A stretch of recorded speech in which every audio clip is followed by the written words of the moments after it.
우리 하나님 말씀 들으시면서 여러분 기쁨을 채워가시기 축복합니다. 참으며 달려가기 위해서 우리가 성령을 따라 행해야 됩니다. 그리고 성령에 따라 살아야 됩니다. 그러면 우리 육체의 욕심과 소욕이 사라지고 우리 삶에 성령의 열매가 나타나죠. 그 첫 번째 열매가 우리 지난주에 사랑이라고 말씀드렸어요. 하나님을 더 사랑하게 되고 이웃을 사랑하게 되고 그러면 그 사랑이 우리 삶 가운데 열매 맺힘으로 많은 사람들에게 그 사랑을 보여주게 됩니다. 그럼 하나님은 우리를 더 사랑하시게 되어지는 거예요. 그러면 또 사랑이 열매를 맺고 열매를 맺고 열매를 맺고 그렇게 사랑이 열매 맺는 삶을 살기로 우리가 다짐했고요. 호세아서 6장 6절 말씀을 통해서 하나님이 우리에게 무엇을 원하시는지 더 깨닫게 되었죠. 우리 함께 한번 말씀 호세아서 6장 6절 말씀 함께 보시겠습니다. 나는 인애를 원하고 제사를 원하지 아니하며 하나님 하는 것을 원하노라. 제가 세 번역으로 한 번 더 말씀을 읽어드리겠습니다. 내가 바라는 것은 변함없는 사랑이지 제사가 아니다. 불살라 바치는 제사보다는 너희가 나 하나님을 알기를 더 바란다. 아멘. 하나님께서 오늘 이 시간 우리에게 원하시는 건 어떤 절차와 율법에 따라 드리는 어떤 형식적인 예배가 아니라 우리가 하나님을 더 사랑하기 원하고 있습니다. 우리 개성교회 성도 여러분, 오늘 교회를 방문하신 여러분, 우리가 하나님의 사랑을 더 잘 전하는 저와 여러분 되시기를 축복합니다. 더 나아가서 하나님을 더 사랑하시는 저와 여러분 되시기를 축복합니다. 그리고 그 사랑하는 것 가운데 우리의 삶에 소망을 주시길 축복합니다. 호세아서 12장 6절 말씀도 우리 함께 보시겠습니다. 우리 함께 보시겠습니다. 시작. 그런즉 너희 하나님께로 돌아와서 인애와 정의를 지키며 항상 너의 하나님을 바랄지니라. 아멘. 이 말씀도 제가 세 번역으로 읽어드리겠습니다. 그러니 너희는 하나님께로 돌아오노라. 사랑과 정의를 지키며 너희 하나님에게만 희망을 두고 살아라. 아멘. 하나님을 사랑하는 사람들은 하나님에게만 소망을 두고 살게 될 줄 믿습니다. 우리가 성령을 따라 살면 육체의 욕심이 사라져요. 그러다 보면 하나님을 사랑하는 마음이 계속 생깁니다. 그리고 그 사랑을 전하고 싶어지는 거죠. 자꾸 자랑하고 싶어지는 거예요. 저도 이제 이 교회에 와서 우리 성도님들 자꾸 자랑하고 싶어져요.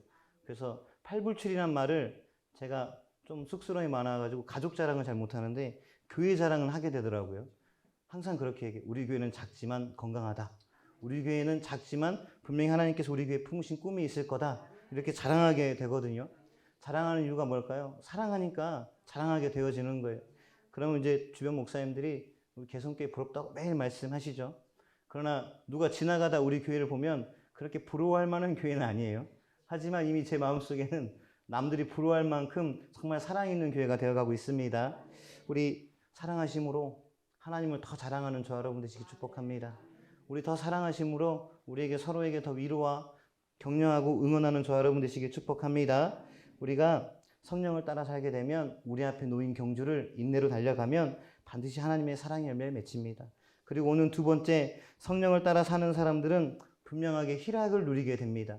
오늘 그 희락, 국어 사전적인 의미로는 기쁨과 즐거움 또는 기뻐함, 즐거움이죠. 그런데 오늘 삶 가운데 희락을 누리지 못하는 사람들이 너무나 많습니다. 요즘 많은 사람들이 즐거움이 없다고 그래요. 경제가 불황이고 정세가 불안해서 그럴 수 있겠지만 또 사회적인 많은 문제가 있어서 그러겠지만 사람들이 우울증, 허무감, 무기력증 어떤 이런 감정적인 장애를 많이 겪고 있습니다. 그러나 이것이 교회도 예외가 아니에요. 교회에 많은 사람들이 이렇게 힘들고 지친 사람들이 이제 교회를 이탈하는 현상이 벌어졌습니다. 어느 통계를 보니까요. 30에서 40대 예배하는 분들이 교회를 이탈하신 비율이 무려 43%라고 합니다. 그리고 많은 사람들이 71%가 뭐라고 얘기하냐면 나는 직장과 사회생활로 인해서 몸과 마음이 지치고 있답니다. 아마 이 중에 지금 17명은 지금 이 말씀에 공감하고 있는 거예요. 너무 힘들다. 심지어 목사님들도요. 500명 되는 이상의 중대형교 목사님들을 조사했더니 2명 중에 한 분이요. 넉다운이 오셨대요. 너무 힘들다고 그렇게 얘기하더라고요. 지금 교회도 예외가 아닙니다. 교회 안에도 기쁨이 사라졌어요. 희락이 사라져버렸습니다. 왜 그렇게 됐을까요? 이렇게 많은 사람들이 어딜 찾아갔을까요? 교회를 43%가 떠났고 71%가 내 직장생활이 힘들다고 하는데 이 사람들이 찾아가서 위로를 받은 공간이 어딜까요? 제가 찾아보니까 2020년 코로나가 시작할 때부터 지금 2022년 6월 말까지 카페가 79% 증가했답니다. 문 닫는 카페보다요, 문 여는 카페가 더 많아졌대요. 그리고 우리나라 전 국민 57%가 일주일에 한 번 카페를 들린다고 합니다. 저는 이 통계를 보면서 조금 안타까웠어요. 교회는 43%가 줄어들었는데 30에서 40%, 40세 분들이 그러나 오히려 어디요? 카페는 성장해 버렸어요. 이거 참된 기쁨을 나눠줘야 될 교회가 그 기쁨을 지키지 못했기 때문에 그러지 않습니까? 우리가 성령을 따라 사는 우리가 사랑을 전하지 못하니까 교회가 점점 가기 싫은 곳이 되지 않습니까? 예, 저는 어떤 분들이 방문할 때마다 그런 걱정이 있어요. 어떤 걱정이냐면 저분들이 정말 자의로 오셨을까? 근데 장로님네 가족 보니까 자의로 오신 것 같아요. 네, 절대 우리 장로님과 권사님 막 떠밀려서 오신 것 같지 않아요. 얼굴 표정이 너무 좋으셔서. 그런데 어떤 분들은 저도 어릴 때 그런 기억이 있어요. 끌려온 사람들 있잖아요. 표정 안 좋으신 분들이 있어요. 그분들 보면서 이런 생각이 들더라고요. 오늘따라 또 우리 목사님 설교가 길면 이거 분위기 안 좋은데. 저도 오늘 아침에 그래서 설교문을 다시 한번 봤습니다. 평소보다 길더라고요. 그래서 지금 줄일 생각을 하고 있으니까 너무 걱정 안 하셨으면 좋겠어요. 억지로 끌려온 사람들이 처음 교회 왔을 때 어떤 생각이 듭니까? 교회 안에 사랑을 느끼지 못하고 기쁨을 느끼지 못하고 하나님 말씀이 주는 위로를 느끼지 못하고 하나님 말씀이 주는 기쁨을 느끼지 못하면 교회는 안 가고 싶은 곳이 되는 거예요. 그러나 오히려 카페는 어떻습니까? 내가 좋아하는 사람들과 좋은 분위기 속에서 기쁨을 누리고 서로 위로와 사랑을 나누니까 계속 가고 싶어지는 공간이 되어지는 거잖아요. 반대로 이거 교회가 해야 될 일이에요. 힘들고 지친 사람들에게, 사랑이 부족한 사람들에게 사랑을 나눠주고요. 예수 그리스도의 참된 기쁨을 우리 교회가 나눠야 될 줄 믿습니다. 우리 개성교회가 그런 교회 되기 원합니다. 그러기 위해서 우리 하나님의 사람들이 어떻게 해야 돼요? 기쁨을 소유하고 기쁨을 지켜야 돼요. 주일 예배 오시는데, 수요예배, 금요예배 오시는데 걸어오실 때부터 인상이 좋아야 된다니까요. 제가 매번 말씀드리잖아요. 동네 사람들이 도대체 어디 가라고 물어봐야 돼요. 어디 잔치집 가? 왜 이렇게 기분이 좋아 보여? 얼굴 표정이 좋아 보여? 물어봐야 돼요. 근데 교회 올 때마다 왜 이렇게 다들 인상을 쓰고 오시는지 우리 교회 말고 다른 교회. 네. 이 언덕으로 올라올 때 언덕이 숨이 차고 어려워도 어떻게 해요? 밝은 표정으로 올라올 때 사람들이 궁금해하는 거예요. 도대체 저 교회라는 곳은 예수 그리스도라는 사람은 하나님이라는 사람은 도대체 뭘까? 교회는 뭘까? 왜 주일 아침에 이른 시간 수요일 저녁 금요일 밤에 교회를 가면서도 저들은 왜 사랑하고자 왜 기쁨이 넘칠까라는 의문을 품게 해야 돼요. 그 의문을 품게 하는 건 우리가 기쁨을 소유할 때 가능해지는 일입니다. 사랑하시고 기쁨을 소유하십시오. 저는 정말 슬픈 통계를 봤어요. 2010년부터 21년까지 마약 중독자가 66%가 증가했답니다. 근데 그 중에 청소년들이 1만 명이 되었대요. 그리고 자살률이 전년에 대비해서 157명이 증가했답니다. 그래서 하루에 36명, 37명이 목숨을 스스로 끊는데요. 하루에도요, 1명에서 2명이 자살을 한다고 합니다. 대한민국 기분장애, 우울증, 조울증 환자가 100만 명 시대가 되어버렸습니다.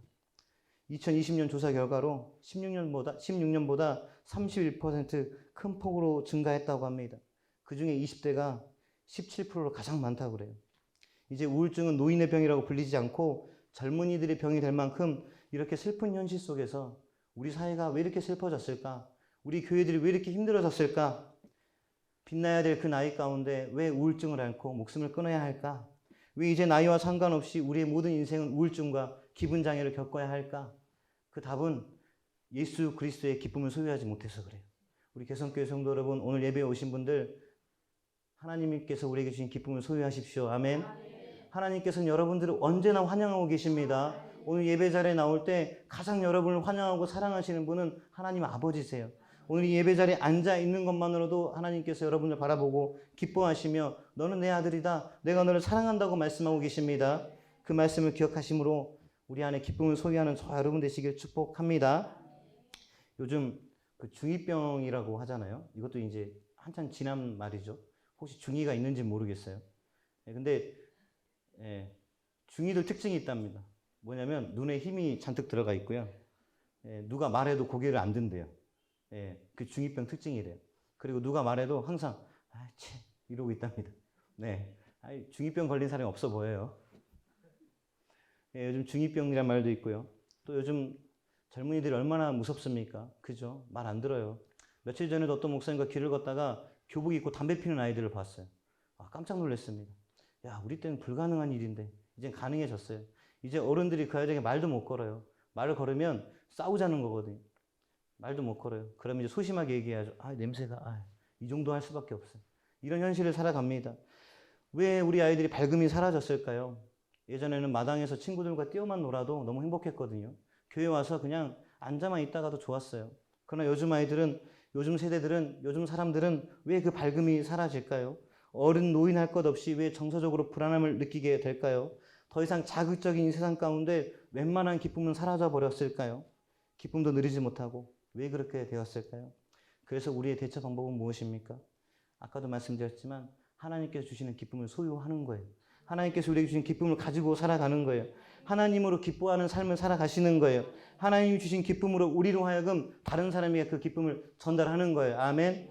우리 교회가 그런 교회 되기 원합니다. 오늘 예배하신 여러분들이 여러분들을 만나면 사람들이 왜 좋은 일 있어? 물어보셨으면 좋겠어요. 아무 좋은 일 없어도. 예, 자꾸 어떤 목사님들이 저 보면 그래요. 개성교회가 그렇게 많이 부흥했다며. 부흥 안 했거든요. 그러면 어떻게 해야 될까요? 제가 인상을 쓰면서 얘기해야 될까요? 아니요. 그냥 예, 감사하지요. 이 말밖에 할 말이 없어요. 근데 기분은 좋습니다. 부흥했다고 하니까요. 뭐 또 하나님 뜻이 있으면 부흥하겠죠. 아멘.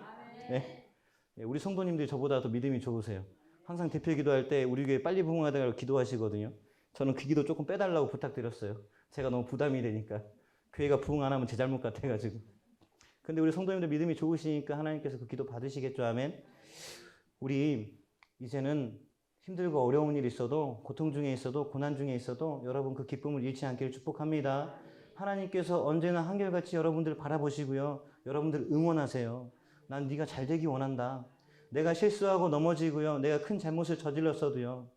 사람들은 나를 손가락질하고 비방할지 몰라도요. 난 네가 다시 일어나기 원해라고 응원하시는 분은 우리 하나님 아버지십니다. 아멘. 그 하나님이 여러분을 응원하고 있습니다. 그 기쁨을 잃지 마십시오. 오늘 본문에 등장한 희락이라는 단어, 언어로는 카라라는 뜻이에요. 그 카라라는 뜻 가운데 유쾌함이라는 의미가 있지만 저는 그 다음의 의미가 더 우리에게 깊이 와닿았으면 좋겠습니다. 그 다음의 뜻의 의미가 뭐냐면요. 은은한 기쁨이에요. 은은한 기쁨. 여러분 유쾌함은요. 한번 활짝 웃고 나면 어떤 사람들은 갑자기 웃다가 정색하는 사람들이 있어요. 깜짝 놀랍니다. 뭐지 이 온도 차이는? 알 수가 없어요. 하루에도 기분이 장마철 같은 사람이 있어요. 좋았다가 슬펐다가 좋았다가 슬펐다가 갑자기 잠잠했다가 모르겠다가 이런 사람들이 있어요. 그러나 하나님의 은은한 기쁨을 소유한 사람은요. 어떻게 해요? 그 안에 기쁨이 은은하게 있는 거예요. 어떤 향수 냄새를 맡으면요. 처음에는 강하게 느껴지지만 시간이 지나도 사라지지 않는 향수 냄새가 있습니다. 옷을 빨아도 은은하게 나는 냄새가 있어요. 그러면 기억하죠. 내가 이 옷에다 향수를 뿌렸구나 라는 걸 기억하게 돼요. 마찬가지로 이 하나님이 주시는 기쁨은 사라지지 않는 기쁨이에요. 은은한 기쁨인 거죠. 우리 그 은은한 기쁨을 소유하시길 축복합니다. 우리가 어떤 유쾌함, 정말 크고 어떤 기적 같은 일, 놀라운 일이 벌어질 때만 유쾌하고 행복하는 것이 아니라 하나님의 믿음으로 우리에게 주신 그 은은한 기쁨을 소유하시길 간절히 축복합니다. 그 카라와 같은 언어로 쓰인 성경을 한 구절 보려고 합니다. 마태복음 2장 10절 말씀인데요. 우리 다 함께 보시겠습니다. 시작. 그들이 별을 보고 매우 크게 기뻐하고 기뻐하더라. 여기서 기뻐가 카라의 뜻이에요. 은은한 기쁨이거든요. 동방 박사들이 별을 봤을 때 마음이 너무 즐거웠어요. 왜요? 우리를 구원할 자 예수가 나왔다. 그러나 이 기쁨이요. 지금까지 이어지고 있습니다. 아멘. 하나님을 믿는 사람들에게 그 별이 예수 그리스도가 우리에게 이 땅에 왔다. 그 기쁨이 수천 년 전부터 지금까지 이어지고 있는 거예요.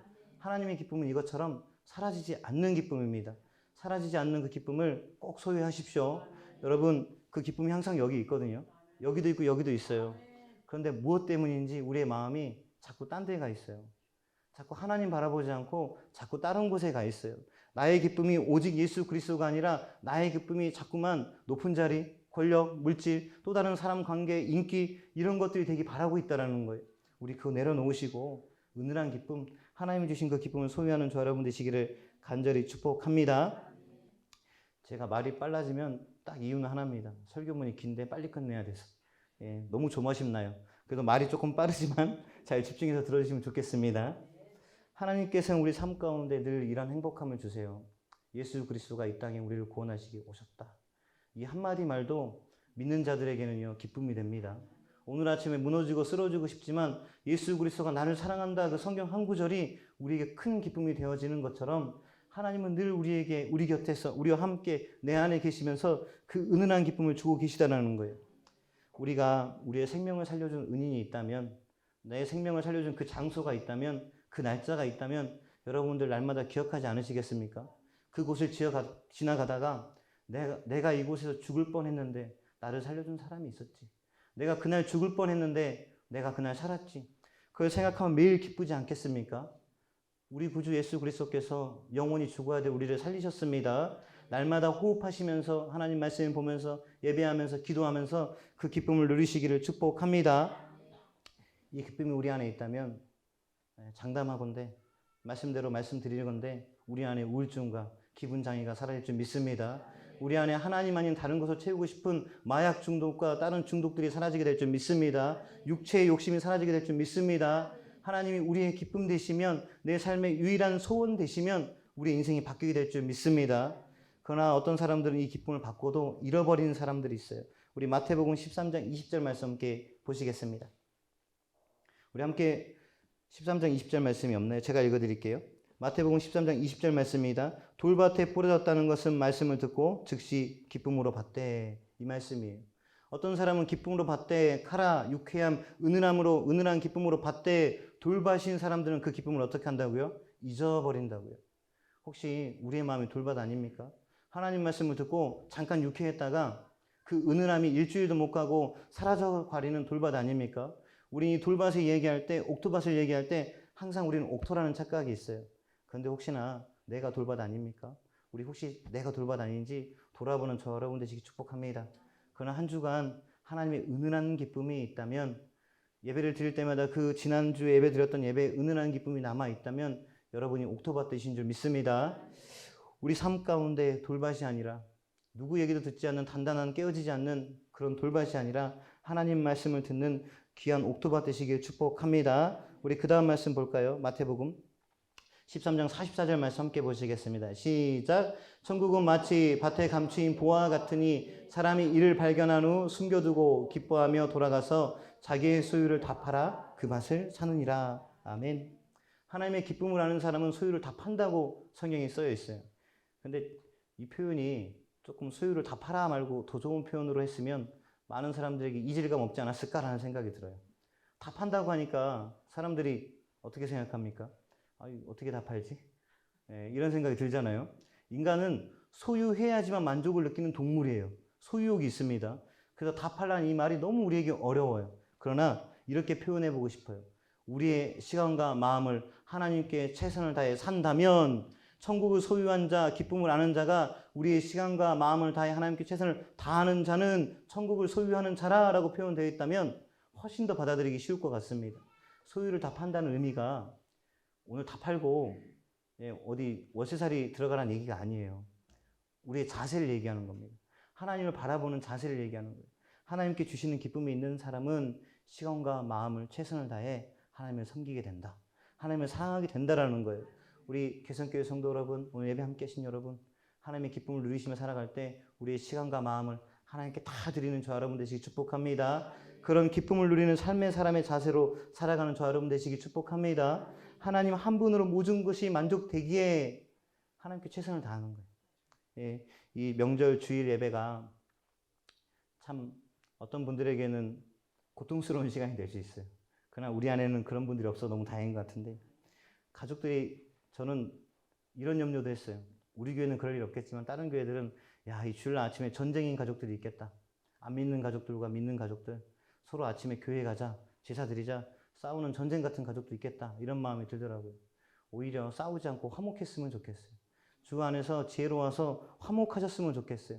하나님 한 분으로 만족된 사람들은 오늘 예배가 정말 우리가 지키고 목숨을 바쳐야 될 예배지만, 믿지 않는 자들에게는 얼마나 힘든 시간이 되어질까, 참 마음이 여러 가지로 마음이 어려워지더라고요.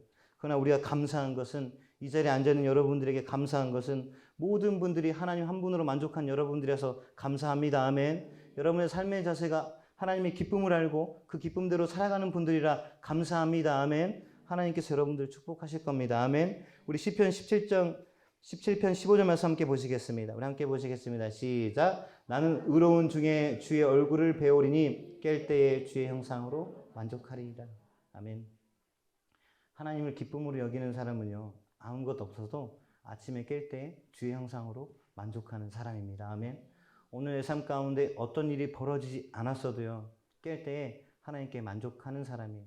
오늘 내가 이 밤 잠자리에 들 때 어떤 기분 좋은 일, 상쾌한 일, 유쾌한 일이 없었지만 잠자리에 들 때 주의 형상을 생각할 때 만족한 삶을 살아가는 사람이에요.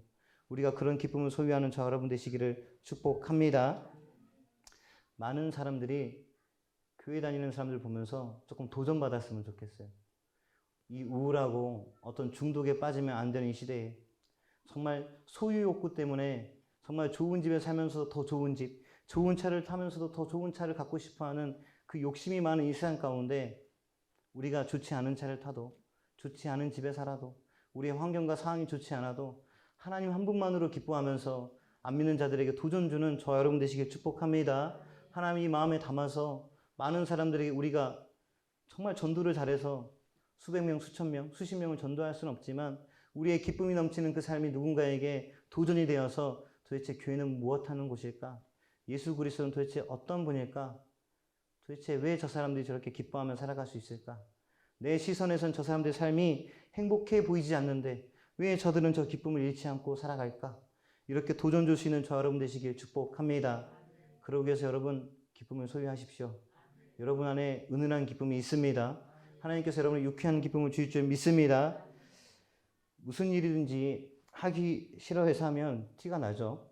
대번 납니다. 그런데 하고 싶어서 하면 훨씬 그 사람의 눈빛과 마음의 자세가 틀려 보여요. 저도 제 딸들을 기르면서 느끼는 게 있어요. 아빠가 아무리 기도해라고 해도 하기 싫으면 엄청 짜증을 부려요. 그런데 어느 날 문득 이런 날이 있습니다. 지가 은혜 받아가지고 지가 기뻐서 하는 날이 있어요. 가끔 이런 생각이 들어요. 왜 저럴까? 누구 닮았을까? 저는 아니에요, 확실하게. 저는 그렇지 않습니다. 저는 전라도 사람이라 무뚝뚝해가지고 저는 아닌데 왜 그런지 모르겠어요. 오늘도 둘째 딸이 앞에 앉아서 찬양하는데 제가 왜 저럴까? 이런 생각을 먼저 했고요. 이제 갑자기 아이리가 뒤에서 춤을 추더라고요. 아이리는 왜 이럴까? 하이리가 또 옆에 오더니 또 찬양을 부르더라고요. 이 아이들이 왜 이럴까? 지금 또 열심히 유아씨가 놀고 있잖아요. 그런데 저 아이들 보면 참 기뻐요. 그냥 행복합니다. 누가 시켜서 되는 게 아니에요. 믿음도요, 누가 강요한다고 되는 거 아니에요. 성령님께서 그 안에 그 마음속에 가셔서 기쁨을 주셔야 되는 거죠. 그 기쁨을 누릴 수 있는 것 정말 큰 축복이에요. 찬양하면서 예배하면서 하나님 말씀 들으면서 말씀 한 구절 읽으면서 누군가에게 하나님 얘기를 들으면서 기쁨을 느낀다. 이거 엄청난 큰 축복입니다. 자, 여러분 우리 그런 큰 축복을 소유하셨습니다. 축하드립니다. 우리 옆에 분 보시면서 축하드립니다 한번 인사할까요? 축하드립니다. 네, 기분이 좋으시죠? 우리 안에 그 기쁨이 사라지지 않기를 축복합니다. 우리 이 땅에 살아갈 때 여러 가지 힘들고 어려운 일을 당할 텐데요. 우리 그때도 이 기쁨을 소유하시며 나아가길 축복합니다. 우리 마지막으로 야고보서 1장 2절에서 4절까지 말씀 한번 보시겠습니다. 함께 보시겠습니다. 내 형제들아 너희가 여러 가지 시험을 당하거든 온전히 기쁘게 여기라. 이는 너의 믿음이 시련이 인내를 만들어내는 줄 너희가 알미라. 인내는 온전히 이루라. 이는 너희로 온전하고 구비하여 조금도 부족함이 없게 하려 함이라. 아멘. 우리가 살아갈 때 힘들고 어려운 일을 기쁨으로 이겨낼 때 그 인내가 우리의 소망이 되는 줄 믿습니다. 우리가 이것을 온전히 이루어갈 때 기쁨이 없는 사람들에게 기쁨을 줄 수 있어요. 제가 학생들 설교를 주로 하다 보니까 어른들 설교할 때 제가 말하는 게 참 어렵습니다. 지금도 제 안에 여러 가지 욕구가 있어요. 저는 청소년 청년 사역을 너무 오래 해왔고 지금도 저는 그 사역을 하고 싶거든요. 그래서 이제 2월 달에 또 어디 가서 그 사역을 하게 됐는데 그래서 항상 말이 어린아이들 용어로 써야 설교가 참 편한 사람이거든요. 설교문 자체도 그렇고요. 어느 날은 어떤 아버지가 영상으로 하는 설교를 보시고 전사님 은혜 받았어요 막 이러면서 제가 격하게 했던 단어들 얘기하시면서 이런 단어들이 너무 귀에 꽂혔다고 너무 좋다고 하시더라고요. 근데 개성교회 와서는 제가 그 언어를 순화하느라고 지금 엄청나게 고난의 시간을 겪고 있어요. 고통의 시간을 겪고 있습니다. 그런데 감사한 건 그렇게 되면서 조금씩 제가 더 성숙해지는 것 같아요. 제가 몰랐던 단어들을 제가 조금 더 고급스러운 단어들을 사용하게 되는 것 같아서 너무 감사해요. 처음에는 너무 어렵고 힘들었거든요. 그런데 이제는 조금씩 즐거움이 되어가고 있습니다. 이제 지금은 별로지만 나중에 제가 멋진 문구 써가지고 들으면 여러분들이 감동받으실 날이 오겠죠? 혼자 상상을 해요. 그런 상상을. 요거 너무 멋있는데? 근데 항상 설교하다 보면 설교문 쓰고 와서 뭘 느끼는 줄 아세요? 너무 어려운 단어를 썼구나. 패스. 자꾸 지나가게 돼요. 그리고 저 혼자 소유하게 되거든요. 꼭 나눌 수 있는 날이 오길 축복합니다. 우리가 어려운 일을 당할 때 고통이라고 생각하면 한없이 힘들고 어려워요. 그러나 그 고통 가운데 하나님께 내게 주신 인내로 온전함을 이룰 때 주신 유익이 있다고 생각하면 다 이겨낼 수 있습니다. 우리 성도 여러분, 우리 고통과 우리 어려움 처해 있는 상황들이 다 다르겠지만 온전하게 이겨내심으로 하나님께 영광 돌리고 영광 돌릴 때 그 기쁨이 저와 여러분 기쁨 되시기를 축복합니다. 제가 이 설교문을 쓰다가 마지막에 갑자기 찬양 한 곡이 생각났거든요. 찬송가 301장. 지금까지 지내온 것 다 주의 은혜라. 이 찬양이 생각나다가 어떤 생각이 들었냐면 이 찬양의 가사를 쓴 분이 그냥 쓰진 않았을 것 같다. 참 힘들고 어려운 삶을 살았을 것 같다라는 생각이 딱 들었어요. 그래서 제가 누군지도 모르는데 한번 찾아보려고 찾아봤어요. 그랬더니 이분이 일본 분이시더라고요. 우리가 믿음 생활하면서 일본 목사님이 작사했다고 생각해보지 않으셨잖아요. 근데 일본 목사님이 쓰셨더라고요. 사사오 데스 사부라는 목사님이신데 이 목사님이 46세 젊은 나이로 단명하셨어요. 근데 단명하신 이유가 뭔지 아세요? 복음 전도 여행을 다니시다가 과로사 하셨대. 예, 그것도 충격인데 더 충격적인 건 이분이요. 불교 집안의 막내 아들로 태어났답니다. 그러다가 이분이 폐렴을 너무 앓아가지고 병이 걸리시니까 회복이 됐는데 나중에 일본 해군에 지원했는데요. 그 병력이 있어가지고 폐렴은 안 되잖아요. 그래서 거절당했대요. 좌절하고 낙심할 수 있었는데 포기하지 않고요. 무역상이 되려고 경영학을 공부했답니다. 그리고 샌프란시스코로 유학을 가셨는데 유학한 그 집에 목사님 부부가 사셨던 거예요. 그분들이 하셨던 곳인 거예요. 거기서 하나님을 영접하게 된 거예요. 하나님을 왜 영접하게 됐을까요? 샌프란시스코에 사는 그 목사님 부부의 모습이 기쁨이 없었더라면, 사랑이 없었더라면, 성령의 열매의 모습이 없었더라면 불교 집안을 자란 그분이 어떤 감동을 받았을까요? 하나님이란 분, 예수님이란 분, 성령님이란 분, 교회에 대해서 어떤 궁금증이 생겼을까요? 아니요. 그 목사님과 사모님의 좋은 모습이, 삶의 열매가 이 목사님을 목사님 만든 거잖아요. 아멘. 자, 여러분, 우리의 삶의 열매가 누군가에게 예수 그리스도와 교회를 가게 하는 귀한 전도의 길이 되길 축복합니다. 이분의 가사가 46세에 돌아가셨는데 안 믿는 분들은 불쌍하다 그러지 않을까요? 야, 샌프란시스코 가서 공부도 하고 목사가 됐는데 46살에 죽었다고? 불쌍해 보일 수 있어요. 그러나 믿음이 있는 사람들은요, 이분의 인생이 불쌍하지 않습니다. 이분의 인생이요, 행복해 보여요. 지금까지 지내온 것, 가사 3절 보니까 이렇게 써 있어요. 주님 다시 배울 날이 날로 다가와. 자기 몸이 안 좋은 걸 아시는 거죠. 그리고 자기가 하루하루 살아갈 때마다 하나님을 만나게 되는 게 너무 기쁘다는 거예요. 그런 기쁨의 소망 너무 멋있지 않습니까? 무거운 짐 주께 맡겨 벗을 날도 멀지 않네. 나를 위해 예비하신 고향집에 돌아가 아버지 품 안에서 영원토록 살리라. 아멘. 하나님의 기쁨을 소유한 사람들은 이런 삶의 자세를 살아가야 돼요. 내 삶 가운데 어렵고 힘든 일이 있어도 내가 주님 만날 날이 멀지 않았다. 내 이 무거운 짐을 주님께 맡길 날이 얼마 남지 않았다. 나를 예비하신 그 고향집에 내가 이제 곧 돌아간다. 어떤 사람은 이 사람의 인생을 불행이라고 하겠지만 제가 볼 때 이분의 이 목사님의 인생은요, 불행 아니고요, 행복입니다. 예수 그리스도의 기쁨을 소유한 행복입니다. 아멘. 우리의 삶이 이렇게 기쁨으로 채워 달려가는 저와 여러분 되시길 축복합니다. 아멘. 우리 이제 명절 지나고 나면 명절 증후군이라는 게 있잖아요. 벌써부터 전 냄새가 싫으신 분들이 있을 겁니다. 네. 네, 저희 집은 전을 안 했어요. 아예. 하지 말자. 근데 전 냄새가 싫으신 분들 있으실 거예요. 그리고 월요일 딱 쉬고 나면 수요일부터 어떻습니까? 피곤함이 그렇게 쉬었는데도 피곤함이 싹 몰려와요. 그러나 부탁드리게 우리가 수요일부터 안 믿는 사람들과 함께 한 자리에 앉을 때 힘들고 피곤한 모습이 아니라 힘들고 피곤한 그 모습 가운데도 여러분 안에 기쁨이 넘치는 모습이 드러나길 축복합니다. 그래서 묻거든 이렇게 얘기해 주세요. 묻거든 주일에 내가 주님을 만났노라. 아멘. 내가 주일에 주님과 함께 예배했노라. 아멘. 예, 어디 사시는지 모르겠지만 도시에 사는 여러분들 가셔서 개성이라는 시골교회에서 예배했노라. 이렇게 말씀해 주시면 좋겠습니다. 우리가 그 기쁨으로 많은 사람들에게 도전 주기 원합니다. People